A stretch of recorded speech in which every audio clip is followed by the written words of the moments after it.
여호수아서 1장 1절에서 9절입니다. 1절. 여호와의 종 모세가 죽은 후에 여호와께서 모세를 보좌하던 눈의 아들 여호수아에게 말씀하셨습니다.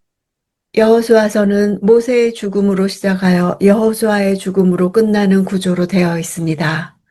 모세가 죽은 때에 대해 유대 전승은 출애굽 후 제40년 12월 1일로 추측합니다. 여호수아와 제2세대는 41년 1월 10일에 요단강을 건너 가나안 땅에 발을 디뎠습니다. 여호수아의 본명은 구원, 구출이란 뜻의 호세아였습니다. 후에 모세가 여호와는 구원이시다 라는 뜻의 여호수아로 바꾸었습니다. 성경에서 여호와의 종은 매우 영광스러운 호칭입니다. 반면 여호수아는 모세를 보좌하는 수종자로 소개됩니다. 그러나 사명을 다 마치고 여호수아가 죽을 때는 여호와의 종으로 소개됩니다. 2절. 내 종 모세가 죽었으니 너와 이 모든 백성들은 이제 일어나 이 강을 건너 내가 이스라엘 백성들에게 주는 땅으로 가거라. 모세가 죽었으니 하고 하나님은 이제 새 시대의 새로운 시작을 알리십니다. 모세의 죽음은 가나안에 들어갈 수 없었던 불순종의 세대의 종결을 의미합니다. 주전 1500년에 출생한 여호수아는 성경에 처음 등장한 아말렉과의 전쟁에 출전했을 때 54세였습니다. 그리고 가데스 바네아에서 정탐꾼으로 선발되어 가나안을 정탐했을 때는 55세였습니다. 이제 민족의 지도자로 부름받을 때는 94세로서 오래전부터 훈련받으며 이스라엘의 지도자로 준비되어져 풍부한 경륜과 지도력을 갖춘 때였습니다. 3절. 내가 모세에게 말한 대로 내가 내 발로 밟는 곳마다 내게 줄 것이다. 발은 힘을 상징하기도 하기 때문에 발로 밟는다는 표현은 단순히 땅을 밟고 돌아다닌다는 의미가 아니라 힘으로 정복한다는 의미입니다. 단순히 무조건 걸어간 만큼 땅을 준다는 의미가 아닙니다. 즉 하나님께서 주시기로 약속하신 땅이지만 믿음을 가지고 나아가 가나안의 대적들과 싸워서 쟁취해야 한다는 사실을 보여줍니다. 또한 밟는다는 말은 이미 확정된 승리를 암시하는 말이기도 합니다. 대적을 멸절시킨다는 의미를 담고 있기 때문입니다. 내게 줄 것이란 동사는 완료형입니다. 땅 분배가 이미 이루어진 것처럼 묘사합니다. 이것을 예언자적 완료라고 부릅니다. 하나님께서 약속하신 것은 이미 이루어진 것이나 다름없음을 보여주는 방식입니다. 가나안 땅은 백성들이 들어가서 차지할 땅이면서 동시에 이미 주신 땅입니다. 하나님의 약속은 믿음을 요구합니다. 믿음으로 반응할 때 약속은 우리 것이 되는 것입니다. 4절. 광야와 레바논에서부터 커다란 유프라테스 강과 햇사람의 온 땅과 해지는 서쪽 대해까지 내 영토가 될 것이다. 햇사람의 온 땅이란 가나안 전 지역을 가리키는 말입니다. 실제로 해쪽 속, 즉 히타이트족은 강대한 나라여서 지금의 투르키예 지역을 거의 지배할 정도였습니다. 그 해쪽 속의 이주민이 가나안에 유입되어 가나안에서 그들의 영향력이 매우 컸기 때문에 팔레스틴 지역이 햇사람의 땅이라 불렸습니다. 서쪽 대해는 가나안 땅 서쪽의 지중해를 가리킵니다. 실상 여호수아는 이 경계를 다 정복하지는 못했습니다.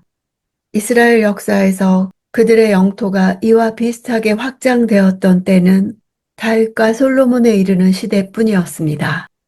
하나님의 약속은 열린 약속이며 그 성취 정도는 이스라엘 백성의 믿음과 순종 여부에 달린 것을 보여줍니다. 5절. 내 평생 너를 당해낼 자가 없을 것이다. 내가 모세와 함께 했던 것처럼 너와도 함께 할 것이다. 내가 결코 너를 떠나지 않으며 버리지 않을 것이다. 가나안 땅 정복은 너무나 중요한 일이었기 때문에 정복전쟁 수행 직전에 하나님은 여호수아가 앞으로 치를 전쟁에서 승리하는 비결이 무엇인지를 가르쳐 주십니다.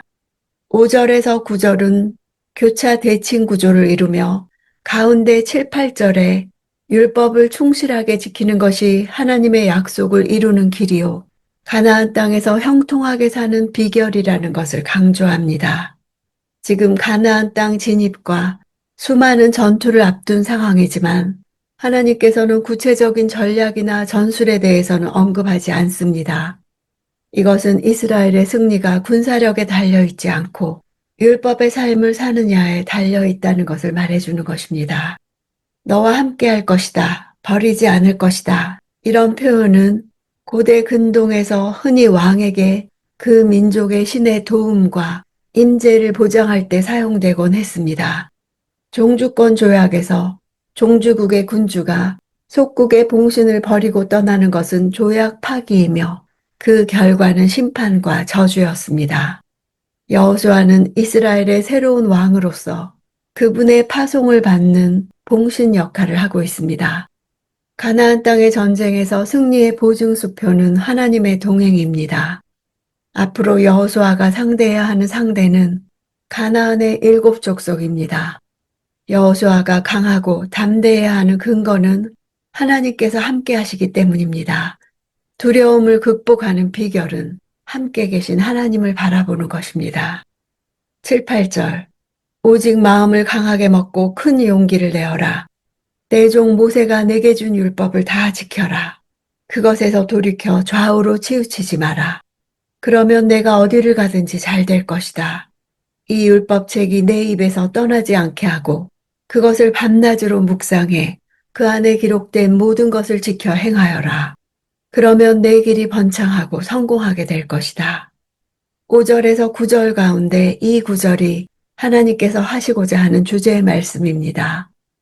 반복적으로 계속 나오는 마음을 강하게 하고 담대히 해야 하는 이유가 정복 역사를 이루기 위한 것으로만 여겨질 수 있는데 이곳에서 이스라엘 백성들을 향한 하나님의 계획이 단지 그들로 하여금 가나안 땅을 얻는 데서 그치지 않고 그 땅에서 그들이 하나님의 율법을 지키며 살 것을 원하신 것입니다.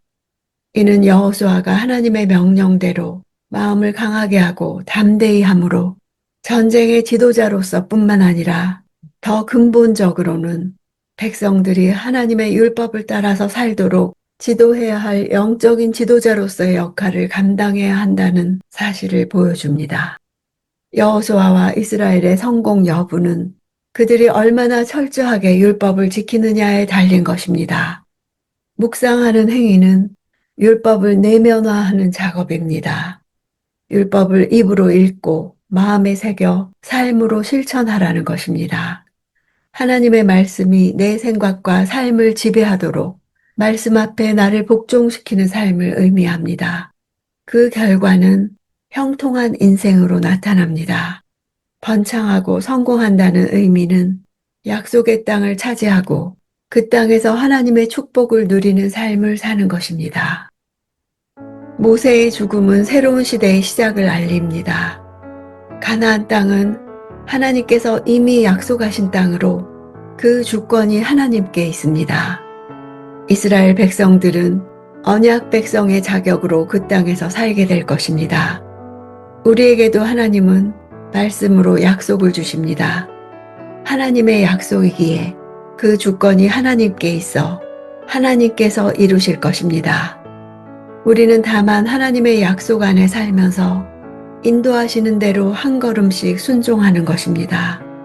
가나안 땅을 차지하는 것은 군사적인 능력이 아니라 전적인 하나님의 은혜로 주어질 선물입니다. 우리에게도 강하고 담대하라. 두려워하지 말고 낙심하지 마라. 내가 어디를 가든 하나님이 함께 할 것이다. 이 약속에 충성해야 할 것입니다.